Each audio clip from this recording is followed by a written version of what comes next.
कौशिक और आप देख रहे हैं महाबहस। यूपी में विधानसभा की 10 सीट पर होने वाले उपचुनाव से पहले सियासी पारा हाई है और इसी बीच सीएम योगी के एक बयान से सियासी घमासान मच गया है। दरअसल कानपुर के सीसा मऊ सीट पर चुनावी अभियान को धार देने पहुंचे सीएम योगी ने समाजवादी पार्टी पर बड़ा हमला किया।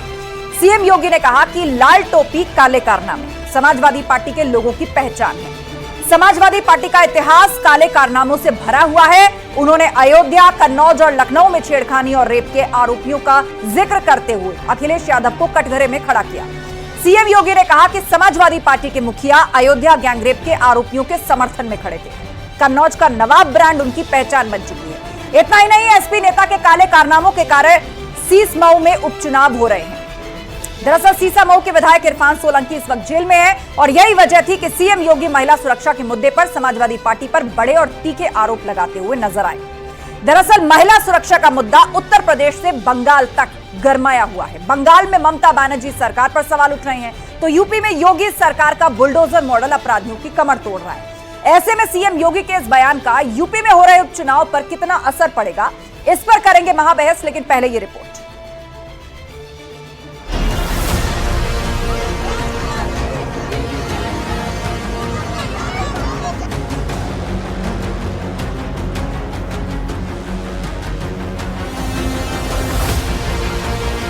यूपी से बंगाल तक आधी आबादी की पूरी लड़ाई।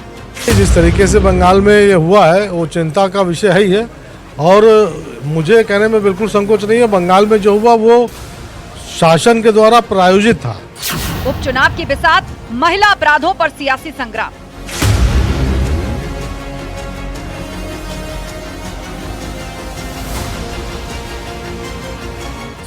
महिला सुरक्षा के नाम पर यूपी में सियासत काम पर।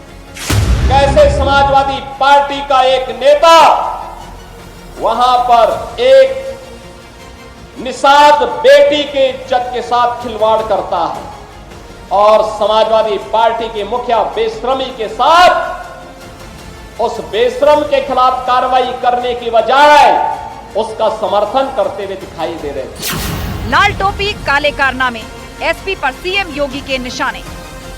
ये इतिहास के पन्नों को लड़ते हुए आप जाएंगे तो बहनों और भाइयों, काले कारनामों से इनका पूरा इतिहास भरा पड़ा है। लाल टोपी है लेकिन काले कारनामों के लिए लोग जाने जाते हैं।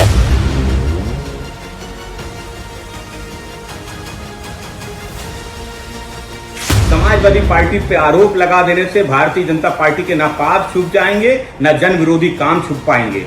लाल टोपी संघर्ष की निशानी है, लाल टोपी समाजवादियों की निशानी है।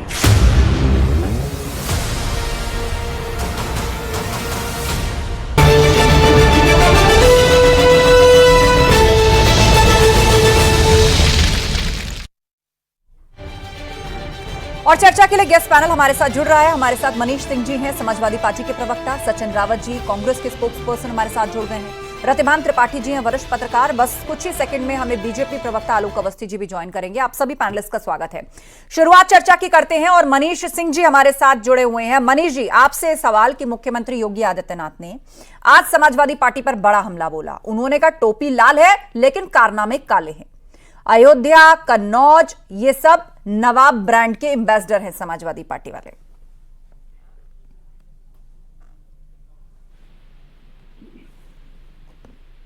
आस्था जी, योगी आदित्यनाथ जी ने जो बयान आगरा में दिया है उस बयान को अगर आप संदर्भित करिएगा, उसको उल्लेखित करिएगा तो आपको महसूस होगा कि योगी आदित्यनाथ जी ने समाजवादी पार्टी के कारनामों के बारे में चर्चा नहीं किया है। उन्होंने जो उनकी राजनीतिक योग्यता रही है, जो राजनीतिक उनकी परिपाटी रही है, उसको उन्होंने संदर्भित किया है। योगी आदित्यनाथ जी ने जो 18 से ऊपर मुकदमे अपने सरकार बनने के पहले कैबिनेट की बैठक में उन्होंने जो वापस किए, वो 18 के 18 मुकदमे दंगा कराने के थे, समाज को वैमनस्यता के रास्ते पर लेकर के जाने थे। उत्तर प्रदेश में समाज को बांटने के लिए योगी आदित्यनाथ जी ने जो दंगा कराया, वो 18 मुकदमे उनके ऊपर दर्ज थे, जिसको उन्होंने वापस कराया। वो उनके काले कारनामे थे जिसको उन्होंने समाजवादी पार्टी के बारे में चर्चा करते हुए कहा है। लेकिन योगी आदित्यनाथ जी भूल गए उत्तर प्रदेश की जो जनता है, उसी उत्तर प्रदेश की जनता ने 2024 के लोकसभा के चुनाव में श्री अखिलेश यादव जी की नीतियों पर, सिद्धांतों पर, विचारों पर और उनकी विकास की योजनाओं पर उत्तर प्रदेश की जनता ने भरोसा जताया है। और आज जो हमको मैंडेट उत्तर प्रदेश में मिला है, दिल्ली के लोकसभा में जो हमारी ताकत बढ़ी है, वो इस बात को परिलक्षित करती है कि लाल टोपी जनता को हमेशा आगे रखने की बात करती है, विकास के रास्ते पर लेकर के जाने की बात। आलोक अवस्थी जी हमारे साथ जुड़ गए हैं, बीजेपी प्रवक्ता। आलोक जी, एक तरफ काली लाल टोपी काले कारनामे केंद्र में है, महिला सुरक्षा का मुद्दा, उसे लेकर समाजवादी पार्टी आपको घेर रही है और आप सपा को घेर रहे हैं। हालिया कन्नौज और अयोध्या में जिस तरह के प्रकरण हुए उसे लेकर, देखिए विषय अच्छा रखा है, लाल टोपी और काले कारनामे। काले कारनामों को अगर आप याद कर लेंगे, क्योंकि अब काफी समय हो गया इनमें सत्ता से बाहर हुए, तो आप सिहर जाएंगे। कन्याओं का घर से निकलना मुश्किल था। आपको याद होगा मुजफ्फरनगर में एक कन्या को ही अपहरण करने के मामले में कवाल में जो है दंगे भड़के थे, और उसके बाद वहां पर समाजवादी पार्टी का खुला नंगा नाच देखने में आया था, किस तरीके से उन्होंने दंगाइयों की मदद करी थी। हम देख रहे हैं आज भी समाजवादी पार्टी अपराध और अपराधियों से दूर नहीं हो पा रही है। अयोध्या के अंदर एक दलित बेटी के साथ बलात्कार की घटना करने वाले व्यक्ति के साथ खड़ी है, और इतनी बेशर्मी से खड़ी है कि कह रही है पहले उसका जो है डीएनए टेस्ट कराओ। वहीं मैं देखता हूं कि जब कन्नौज के अंदर एक नवाब ब्रांड वाला जो इनका जो अपराधी, इनका जो पार्टी का नेता था, वह जो अपराध करता है, तो समाजवादी पार्टी की एक नेत्री जो प्रवक्ता है कहती है कि रात को 11 बजे 15 साल की बच्ची नौकरी मांगने क्यों गई थी। उसकी क्रेडिबिलिटी, उसके अस्मिता पे ही प्रहार कर दिया। और जब हमने कहा कि यह आपका गुंडा है, बदमाश, हमने पकड़ा, उसकी संपत्तियों पर जो है जो अब कार्रवाई हो रही है, तो समाजवादी पार्टी जो है पल्ला झाड़ने की किनारे हो गई, उसको उस पार्टी से निकाला भी नहीं है। तो मैं साफ साफ कहना चाहता हूँ, समाजवादी पार्टी का ये दोहरा चित्र दिख रहा है। ये उसी तरीके से है जब समाजवादी पार्टी सत्ता में रहते हुए एक बालनकारी मंत्री गायत्री प्रजापति को बचाने के लिए पूरा प्रयास करती है। हमने उसको आजीवन कारावास सजा कराई है योगी आदित्यनाथ। ठीक है आलोक जी, मैं सचिन रावत जी को लेकर आना चाहूंगी चर्चा में। कांग्रेस के प्रवक्ता हमारे बीच में। सचिन रावत जी, दोहरे चरित्र की बात हो रही है, सपा भी हमलावर है और भाजपा भी हमलावर है। आप हाल ही में देखिए, कन्नौज से लेकर कोलकाता तक पूरे देश में गुस्सा है महिलाओं के प्रति अपराध को लेकर। अब इस पर सियासत जबरदस्त तरीके से हो रही है कि कौन महिलाओं के साथ खड़ा है, किसकी टोपी का रंग क्या है, किसके गमछे का रंग क्या है, और किसके असल व्यवहार और नियत का रंग क्या है।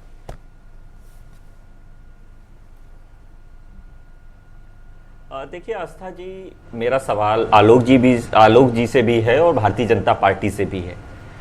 क्या होता है कि पिछले 6 साल से इनकी सरकार में सबसे ज्यादा अगर अपराध की ग्राफ देखने का अगर विषय रहेगा तो महिलाओं पे अपराध हुआ सबसे ज्यादा, दलितों पे अपराध सबसे ज्यादा हुआ, एक विशेष वर्ग पे सबसे ज्यादा अपराध हुआ। तो आखिर ये सरकार अपनी कोई बात ना बता करके दूसरी पार्टियों की चीजें गिनाती है। अगर आप नारंगी टोपी लगा करके किसी भी महिला को छेड़ दें तो आप पाक साफ हो जाएंगे। हुआ एक IIT BHU की घटना जिसमें ABVP के कार्यकर्ता ने एक बेटी के साथ रेप किया, उसके बाद में 3 महीने तक वो फरार रहे, मध्य प्रदेश के चुनाव में चले गए, कहीं इंटेलिजेंस नहीं गई थी क्योंकि वो जो है नारंगी गमछा पहन के घूमते थे। तो मैं कहना चाहता हूं कि अगर फर्रुखाबाद में 2 दलित बेटी जब उनकी लाश मिलती है एक पेड़ पर लटकी हुई, पूरा प्रशासन लग जाता है उसके परिवार को न्याय देने के बजाय पहले उस बेटी की लाश कैसे जला दी जाए, उस बेटी का अंतिम संस्कार कैसे करा दिया जाए, क्योंकि स्पष्ट हो जाएगा कि जांच में कौन लोग इन्वॉल्व हैं। दलितों पे मतलब आप ये आरोप लगा रहे हैं कि सबूतों को छिपाया जा रहा है, हटाया जा रहा है। लेकिन सचिन जी, रायबरेली में अर्जुन पासी जो केस बिल्कुल आईने की तरह पूरे देश के सामने कोलकाता का जघन्य मर्डर केस, उसमें किस तरह से सबूतों को मिटाया गया? क्या इतनी शिद्दत से आपने वहां सवाल पूछे? कोलकाता की आपने वहां सवाल पूछे, उससे पहले यहाँ भी पूछिए, आप उठाइए, सवाल आपका अधिकार है। लेकिन सेलेक्टिव आउटरीच कोई बात नहीं होगी, रंग की सियासत है, लेकिन महिलाओं की सुरक्षा की बात आती है तो वहां कोई रंग बदरंग नहीं होना चाहिए, किसी रंग पर कालिक के छींटे ना पड़े। रतिभान त्रिपाठी जी। जी, आप आस्था जी ठीक कह रही हैं कि राजनीति के लोग चाहे किसी पार्टी के लोग हों, जब अपने ऊपर आरोप आता है तो वो रंग की बात करने लगते हैं, अपने उनके दूसरे की बात, लेकिन अपने और नहीं देखते कि उन्हें क्या कहना चाहिए, क्या करना चाहिए। अगर कहीं रेप हुआ है, कहीं दुराचार हुआ है, तो उसके लिए खुलकर कहना चाहिए, नहीं कि हमारा उसी के बचाव करने लगे, चाहे कांग्रेस हो या समाजवादी पार्टी हो या फिर भारतीय जनता पार्टी। अगर कोई घटना हो तो उसे स्वीकारना चाहिए और स्वीकारने के साथ साथ उस पर क्या एक्शन होना चाहिए, किस तरह की बात कही जानी चाहिए, वो बात की जानी चाहिए, न कि अपने बचाव में या दूसरे पर आरोप प्रत्यारोप लगाकर पल्ला झाड़ने की कोशिश करनी चाहिए। सच में जो घटनाएं, जो योगी आदित्यनाथ जी का बयान है, वो एक नेता है, ऐसी बातें कहेंगे ही, और ये बातें इस वक्त ज्यादा कही जाएंगी क्योंकि इस वक्त चुनाव आने वाले, उपचुनाव सिर पर। ये बात जो सीसामऊ क्षेत्र में कही गई, कानपुर में कही गई, सीसामऊ के विधायक पर कितने गंभीर, पूर्व विधायक पर जो जेल में है उन पर कितने गंभीर आरोप है, ये सब कोई जानता है। बिल्कुल। तो ये उस संदर्भ में कही गई बात को फिर समाजवादी पार्टी के प्रवक्ता का या कांग्रेस के आस्था जी, इसमें मैं जवाब दूंगा। बचाव करना या फिर भारतीय जनता पार्टी का प्रवक्ता का अपनी ओर से पल्ला झाड़ना कोई नई बात नहीं है, ये हमेशा होता रहा है। लेकिन सच ये है, मैं सिर्फ इतना पूछना चाहता हूँ, रतिभान जी वरिष्ठ पत्रकार हैं, रतिभान जी वरिष्ठ पत्रकार हैं, उनको ये बताना चाहिए कि मुख्यमंत्री जी संवैधानिक पद पे हैं और संवैधानिक पद पे बैठ करके आप किसी भी पार्टी की टोपी को आप जज करेंगे, ये आप संवैधानिक पद की आप गरिमा को आप भूल रहे हैं, उसके पद की गरिमा को आप भूल रहे हैं। और रतिभान जी उनको डिफाइन करेंगे, हमारी पार्टी से सवाल करेंगे, सपा सवाल करेंगे, लेकिन इनकी हिम्मत नहीं है कि भाजपा सवाल कर ले जाए, इनकी हिम्मत नहीं है कि योगी आदित्यनाथ जी से सवाल करे। हमारी पार्टी पे आरोप लगाते, सपा पे आरोप लगाते, आप कहिए ना खुल के कि संवैधानिक पद पे है, उनको ये बात नहीं कहनी चाहिए थी, लेकिन उनसे आप सवाल नहीं करेंगे क्योंकि वहां से आपको पैसा मिलता है। कुछ पता नहीं, दोनों लोग एक मिनट, रतिभान जी ठीक है, आपकी बात आ गई, आप शांत हो जाइए। सचिन जी आप भी शांत हो जाइए, ठीक है। आप दोनों एक दूसरे का एक ही वक्त में काउंटर करेंगे तो इससे देखिए आपके क्या नुकसान है, किसी की आवाज स्पष्ट नहीं जाएगी। रतिभान जी मेरी आवाज आ रही है, आप वरिष्ठ पत्रकार हैं, प्लीज सर प्लीज, मैं दोबारा आपको मौका दे दूंगी बोलने का, बहुत सारे फैक्ट्स हैं जो आप रखना चाहते हैं, ठीक है। मनीष जी उपचुनाव की बिसात है तो महिला अपराधों पर सियासी संग्राम छिड़ा हुआ है, आचरण और सही बातों को स्वीकारना चाहिए, सही आचरण करना चाहिए और सही। ठीक है रतिभान जी। मनीष जी, और देश की राजनीति में भारतीय जनता पार्टी देश की राजनीति में और उत्तर प्रदेश की राजनीति में जब भारतीय जनता पार्टी सूचिता की बात करती है तो बड़ा हास्यास्पद लगता है। उसका उदाहरण है नागपुर की नारंगियों को जब आप बेशर्म कहिएगा तो देखिए उनके अंदर चिलचिलाहट कैसे मचती है। भारतीय जनता पार्टी के लोग जब बात करते हैं महिला सुरक्षा की तो स्वामी चिन्मयानंद को पार्टी से निकालने की भूल भारतीय जनता पार्टी ने क्यों किया? स्वामी चिन्मयानंद जी भारत सरकार के गृह राज्य मंत्री रह चुके हैं, अटल बिहारी वाजपेयी जी के कैबिनेट के सदस्य रह चुके हैं। ऐसे व्यक्ति के ऊपर एक पिछड़े समाज की एक लड़की के ऊपर दुर्व्यवहार करने का आरोप लगता है। और स्वामी चिन्मयानंद जी को जो योगी आदित्यनाथ, मैं बहुत जिम्मेदारी के साथ यह कह रहा हूं कि योगी आदित्यनाथ जी के गुरु हैं स्वामी चिन्मयानंद, और उनके ऊपर आरोप लगता है, उनको बचाया जाता है। और अब तो सुनने में यह भी आ रहा है कि उनके ऊपर से मुकदमे वापस ले लिए गए। कुलदीप सेंगर जीते जागते प्रमाण है, वो भारतीय जनता पार्टी का, उनका पूरा परिवार भारतीय जनता पार्टी का सदस्य है। ठीक है, आलोक अवस्थी जी महिला सुरक्षा की बात आएगी, राजनीतिक दलों से अगर सवाल पूछा जाएगा, चाहे वो समाजवादी पार्टी हो या बीजेपी हो, तो यहाँ पर सिर्फ ये गिनवाया जाएगा कि किस पार्टी के किस नेता पर क्या आरोप लगे। मैं एक सेकंड मनीष जी, आलोक जी जवाब दीजिए। एक लिस्ट आप गिनवा देंगे, एक लिस्ट मनीष जी ने गिनवा दी, एक सचिन जी ने गिनवा दी, क्या महिला सुरक्षा ऐसी सुनिश्चित होगी? आस्था जी मैं तो तथ्यों पे बात करूंगा। 2016 के आंकड़े और 2024 के आंकड़े मैं आपको बता देता हूँ। डकैती में 86% की कमी आई है, लूट में 78% की कमी आई है, हत्या में 43% की कमी आई है। अरे आस्था जी, ये भारतीय जनता पार्टी के जो लोग हैं इनसे बड़ा डकैत कौन है? ये इन्होंने तो पूरी सरकार डकैती के साथ चलाई है और सारे गुंडे और जो मवाली थे तो भारतीय जनता पार्टी में शामिल हो चुके हैं, सरकार में बैठे हुए हैं। इन गुंडों को जिन्होंने पूरे उत्तर प्रदेश को लूट लिया, जमीन से लेकर समाजवादी पार्टी पर बीजेपी आरोप लगाती है, इंटॉलरेंस का आरोप लगाती है, गुंडागर्दी का आरोप लगाती है को कौन समझाए कि अपराधियों के साथ खड़े दिखते हैं, ऐसे ऐसे मौकों पर बयान देते हैं आपके नेता। आप कम से कम टीवी डिबेट में एक डेकोरम मेंटेन करके आप अपनी बात और आसानी से रख पाएंगे और वो स्पष्ट भी होगी। आलोक जी खत्म करिए 20 सेकंड, उसके बाद मनीष जी। आस्था जी, इस प्रदेश ने समाजवादी पार्टी का नंगा नाच अपनी आंखों से देखा है। हमने देखा है लखनऊ की सड़कों पे और कई अलग जिलों की सड़कों पे दंदनाते हुए गाड़ियों के काफिले चलते थे और उसमें अंदर से बंदूक और राइफलों की नालें निकलती थी। हमने देखा है किस तरीके से पुलिस के अधिकारियों को सरेआम पीटा जाता था। लखनऊ के अंदर सीओ थे अजय साहनी, उनको जीप के बोनट पर बांध करके अपराधियों ने घुमाया था। हमने देखा था हाईकोर्ट के ऑर्डर के ऊपर जब मथुरा में जमीन खाली कराने के लिए पुलिस गई तो वहां के एसपी और दरोगा की जान चली गई, 28 लोग मारे गए थे। हमने देखा है आतंकवादियों की सरपरस्ती में समाजवादी पार्टी अंधी हो गई थी। दो डीजीपी चाहे ब्रजलाल हो चाहे विक्रम सिंह जी हो, उनके ऊपर हत्या का मुकदमा इन्होंने चलाया था, क्योंकि एक आतंकवादी की मृत्यु लू लगने से हो गई थी। ये समाजवादी पार्टी का चरित्र है। हमने ये भी देखा समाजवादी पार्टी की सरकार के समय किस तरीके से अखिलेश यादव को उनके पिता मुलायम यादव ने कहा था कि ये लड़का जो है हाथ से मेरे बाहर हो गया, मेरी भी नहीं सुनता है। ठीक है मनीष जी, आपका जवाब खड़े होते थे।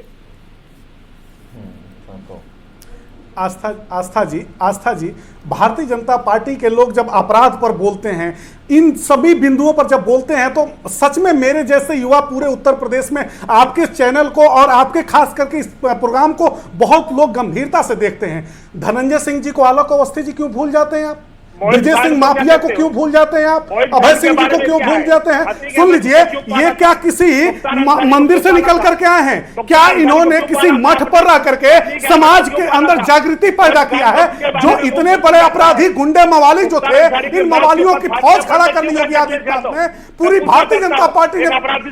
आस्था जी, अब इनको भी जरा समझा दीजिए, ऐसे बिल मिलाएंगे तो आलोक जी कैसे काम चलेगा? इन गुंडों मवालियों की फौज है भारतीय जनता पार्टी में आस्था जी। और आज उत्तर प्रदेश की जनता डरी हुई है, सहमी हुई है कि क्या वो भारतीय जनता पार्टी वही है जो अटल अडवाणी और मुरली मनोहर जोशी जी के जमाने में हुआ करती थी, जिनके जमाने में नारा लगता था कि भाजपा के 3 धरोहर अटल अडवाणी मुरली मनोहर। क्या वही भाजपा है जिस भाजपा में अब उत्तर प्रदेश में 3 धरोहर है भाजपा के? गुंडई के ब्रजेश सिंह, अभय सिंह, धनंजय सिंह, ये कौन है? किसके पास है? ये तीनों भारतीय जनता पार्टी के पास है। ये 3 रत्न जो है अपराध की दुनिया के, जराइम की दुनिया के बेताज बादशाह है। ये तीनों योगी आदित्यनाथ जी के शागिर्द हैं। इन शागिर्दों से उत्तर प्रदेश की जनता डरी हुई है, सहमी हुई है। जनता चाहती है कि हमें बचाया जाए इन गुंडों से, इन मवालियों से, और दंगाई जो सरकार है उससे हमें निजात चाहिए। इसलिए उत्तर प्रदेश की जनता अब भाजपा मुक्ति चाहती है। समाजवादी पार्टी की सरकार आने जा रही है उत्तर प्रदेश में। बदलाव की लहर जनता देख चुकी है। ठीक है मनीष जी। सचिन रावत जी हमारे बीच में, कांग्रेस के प्रवक्ता। ठीक है, मैं सचिन जी को चर्चा में लाना चाहूंगी। सचिन जी, बात चाहे कोलकाता की हो, कन्नौज की हो, अयोध्या की हो, यूपी सरकार ने अगले साल तक 1 लाख पुलिस भर्तियों का ऐलान किया है और उसमें खास बात यह है कि 20% सीटें लड़कियों के लिए रिजर्व की गई हैं, मतलब महिला पुलिसकर्मी बनेंगी। और उसके पीछे ध्येय यह है कि इससे एम्पावरमेंट तो होगा ही साथ एक सशक्तिकरण होगा। पुलिसिंग में महिलाएं आएंगी, उनके अपने लिए भी सशक्तिकरण होगा और बाकी की जो समाज में लड़कियां हैं उनके लिए भी एक सेफ माहौल बनेगा। तो महिला सुरक्षा के लिहाज से महत्वपूर्ण कदम। देखिए आस्था जी, मैं बिल्कुल स्पष्ट इस पे जवाब देना चाहूंगा कि 2 चीजों में विरोधाभास है। पहला विरोधाभास यह है कि केंद्र सरकार महिला रिजर्वेशन पास करती है, बिल पास करती है, उसको लागू कराने की बात कहती है कि 2029 में होगा। हम लोग मांग कर रहे हैं कि महिला रिजर्वेशन जब बिल पास हुआ है तो उसको आप लागू करिए सेंट्रल में, उसके बाद में जहां जहां स्टेट में हमारी सरकार है हम लोग तैयार हैं। लेकिन भारतीय जनता पार्टी की जहां सरकार है पहले भी महिला रिजर्वेशन वहां बिल पास होना चाहिए। अब ये लोग ये कह रहे हैं कि हम 1 लाख महिला सिपाही भर्ती करेंगे। आप ये बताइए कि आपने अब जो 1 लाख कुल भर्तियां उसमें क्यों और 20% सीटें महिलाओं लड़कियों के लिए लॉलीपॉप, सिर्फ चुनावी लॉलीपॉप, ये सिर्फ चुनावी लॉलीपॉप, चुनाव जीतने का एजेंडा, चुनाव जीतने का प्रोपेगेंडा अब नहीं चलेगा। महिलाओं को आप सुरक्षा नहीं दे पा रहे हैं, आप उनको भर्ती की बात कर रहे हैं। आप ये बताइए कि महिलाओं को सुरक्षा नहीं दे पा रहे। एक एंटी रोमियो स्क्वाड, कांग्रेस तो हाशिए पे जा चुकी है, उसका नेतृत्व आस्था जी, लेकिन आस्था जी बड़ा इंपॉर्टेंट क्वेश्चन था। इनकी सरकार बनी थी, एक एंटी रोमियो स्क्वाड बना था, वो किसके लिए काम कर रहा है? क्या वो भाजपा नेताओं के लिए काम कर रहा है? ये बताइए। ठीक है सचिन जी, जवाब सुन लीजिए। उन लड़कियों को छेड़ने वालों को वही लड़कियां जो पुलिस की महिला सिपाही होंगी डंडा मार के ठीक करेंगे और समाजवादी पार्टी को गुंडों को जेल में भेजेंगी जो 20% महिलाएं भर्ती हो रही है। मैं कहना चाहता हूं, अरे भैया पहले महिलाओं को सुरक्षा दीजिए, महिलाओं को सुरक्षा दीजिए, 33% रिजर्वेशन पास कराइए अपने मोदी जी से, वो आप पास नहीं करा पा रहे, यहाँ बैठ करके बड़ी बड़ी बातें डींगे हाँक रहे हैं। ये डींगे हाँकने का समय नहीं है, महिलाएं अपना हक लेकर के रहेंगी और आपकी सरकार अगर सुरक्षा नहीं दे पा रही है, चिंता मत करिए, आपकी सरकार महिलाएं बदलने जा रही है। आप लोग महिलाओं को रिजर्वेशन देने की बात तो दूर, उनकी सुरक्षा नहीं कर पा रहे, कमाल की बात करते हैं, कमाल की बात करते हैं। आप दोनों शांत हो जाइए। महिला सुरक्षा एक बड़ा मुद्दा है इस वक्त देश में, लेकिन इसको दुर्भाग्य कहिए कि इस पर सियासत जो है वो सिर्फ एक राज्य तक सीमित नहीं है।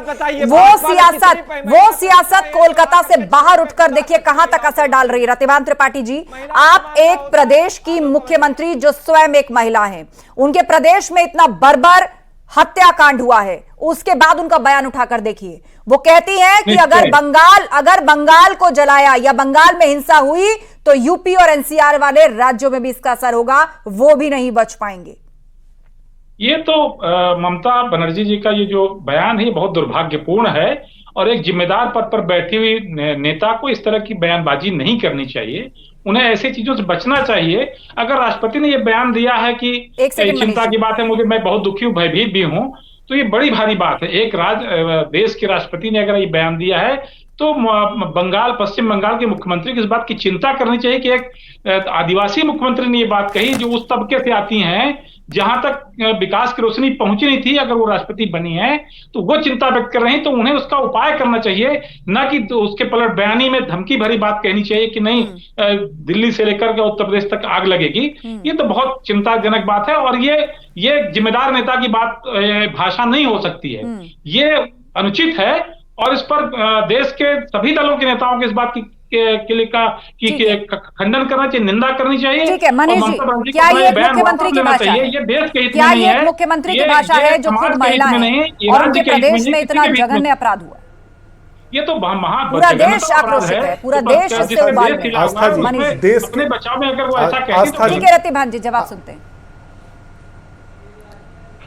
आस्था जी, देश के किसी भी कोने में, चाहे पूरब से लेकर के पश्चिम तक, उत्तर से लेकर के दक्षिण तक, किसी भी कोने में अगर महिला किसी के साथ अगर कोई भी दुर्व्यवहार की घटना होती है तो भारत की माताओं और बहनों के साथ साथ भारत के जो पुरुष वर्ग के लोग हैं वो सभी चिंतित होते हैं, इसलिए कि सभी के घर में बेटियां हैं और बेटियां हमारे यहाँ देवतुल्य पूजी जाती हैं, उनकी पूजा की जाती है हमारे देश में बेटियों की। लेकिन आस्था जी, बहुत दुख होता है कि कोलकाता पर विधवा विलाप करने वाली भारतीय जनता पार्टी और उसके शागिर्द भूल जाते हैं कि दिल्ली में, हरियाणा में महिला पहलवानों ने चीखते चीखते कहा कि मेरे साथ दुर्व्यवहार हुआ और यह भारतीय जनता पार्टी और उनके पोषित जो लोग हैं उन्होंने मुंह खोलना भी वाजिब नहीं समझा। उन बेटियों के दर्द को किसी ने नहीं समझा जिन्होंने हमेशा भारत को गौरवान्वित किया अपने खेल से। उन बहनों की चिंता किसी ने नहीं की। बहनें चिल्लाती रही, दिल्ली की सड़कों पर घसीटा गया, लेकिन ब्रिजभूषण शरण सिंह के बेटे को सांसद का टिकट दिया जाता है, चुनाव जिताया जाता है, लेकिन कभी भी दुख नहीं प्रकट किया जाता है।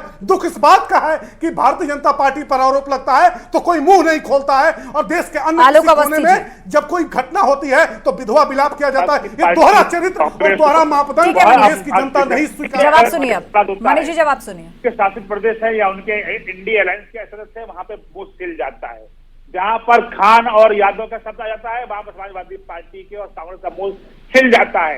एक प्रदेश के मुख्यमंत्री होते हुए ममता बनर्जी जो जिनके ऊपर लॉ और ऑर्डर की जिम्मेदारी है वो खुद प्रदर्शन कर रही है, सड़कों पर उतर रही है। यह अजीबो विडंबना है कि एक मुख्यमंत्री जिसको खुद प्रदेश के शासन व्यवस्था संभालनी है वो प्रदर्शन किसके खिलाफ कर रहा है? अपने शासन के खिलाफ प्रदर्शन कर रहा है और धमका रहा है कि नॉर्थ ईस्ट जल जाएगा, त्रिपुरा जल जाएगा, आसाम जल जाएगा, यूपी जल जाएगा, एनसीआर जल जाएगा। अरे जलाने वाले जल जाएंगे।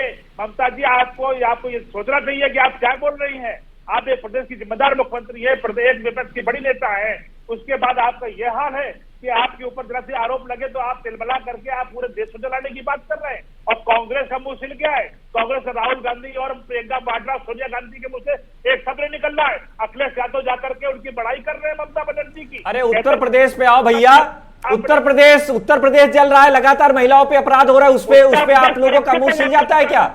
उसपे आपके यहाँ से किसी की प्रतिक्रिया नहीं आती है? आप लोग टेप चिपका के बैठ जाते हैं क्या? आप मांगिए ना, आप मांगिए, आप भी उत्तर प्रदेश के नागरिक हैं, आप मांगिए योगी आदित्यनाथ का इस्तीफा। उसपे ना ही आप मांगेंगे ना ही राष्ट्र एक सेकेंड, नहीं राष्ट्र, अरे पहले सुन तो लीजिए प्रभु, नियंत्रण किया है। नहीं आप लोग इस्तीफा मांगेंगे, ना ही भारतीय जनता पार्टी का कोई नुमाइंदा, ना ही राष्ट्रपिता। अब देखिए रावत जी, अपनी बारे में बोलेंगे तो मेरे ऊपर बोलने से आपको क्या मिलेगा? सचिन जी आपको आपकी बात ना मैं सुन 10 सेकंड रुक जाइए। आलोक जी बात पूरी करिए 10 सेकंड। देखिए मेरा इतना कहना है कि जो प्रवक्ता बोलना चाहे अपने बारे में बोलते हैं। मेरा इतना कहना है कि अपराध और अपराधियों के साथ खड़े वो दिख रहे हैं, वहां पे नैतिकता उनकी तार हो चुकी है। अखिलेश यादव हो, चाहे राहुल गांधी हो, चाहे प्रियंका वाड्रा, उनके मुंह सिले हुए हैं। कोई भी अयोध्या की घटना पे नहीं बोल रहा है, कोई भी जो है बना, ठीक है आलोक जी, 50 सेकंड का वक्त बचा है मेरे पास। सचिन रावत जी, कोई नहीं बंगाल में बोल रहा है। सचिन रावत जी। देखिए आस्था जी, मैं सबसे पहले गंभीरता पूर्वक यह कहना चाहता हूं कि प्रधानमंत्री जी हैं जो सर्वोच्च पद पे बैठे हैं। जब बंगाल की घटना हुई, प्रधानमंत्री जी टेप चिपका के बैठ गए थे। जब उत्तर प्रदेश में बहनों के साथ आबरू लूटी जा रही है, जब हमारी फर्रुखाबाद की दलित बेटियां की लाश लटकी थी, तो प्रधानमंत्री जी मुंह चिपका के बैठ गए थे। योगी आदित्यनाथ जी मुंह चिपका के बैठ गए थे। आलोक अवस्थी मुंह चिपका के बैठ गए थे। अपने प्रदेश की घटना होगी तब ये लोग साफ सूंघ जाएगा, कोई नहीं बोलेगा। दलित जलाए जाए, दलित मारे जाए, दलित बेटियां लटकाई जाए, कोई किसी का मुंह नहीं, मिलाकर सबका वारदात या घटना जिस भी प्रदेश में हो, जिसके भी साथ हो, वो भारत का नागरिक है। क्या क्राइम को भी जाति धर्म पंथ बांट करके उसके मामलों की गंभीरता को समझा जाएगा या बात की जाएगी? यही दुर्भाग्य है। जिस वक्त राजनीति दखल देती है तो ऐसा ही होता है। न्याय की उम्मीद की जा सकती है। आप सभी पैनलिस्ट का शुक्रिया इस चर्चा में शामिल होने के लिए। दरअसल महिला सुरक्षा का मुद्दा उत्तर प्रदेश से लेकर बंगाल तक इन दिनों गरमाया हुआ है। बंगाल में ममता सरकार पर सवाल उठ रहे हैं तो यूपी में योगी सरकार का बुलडोजर मॉडल अपराधियों की कमर तोड़ रहा है। ऐसे में सीएम योगी के इस बयान का यूपी में हो रहे उपचुनाव पर कितना असर पड़ेगा, जो उन्होंने समाजवादी पार्टी को लेकर दिया है कि टोपी लाल है लेकिन कारनामे काले, ये आने वाले वक्त में पता चलेगा। महाबहस में इतना ही। खबरें जारी हैं, बने रहिए।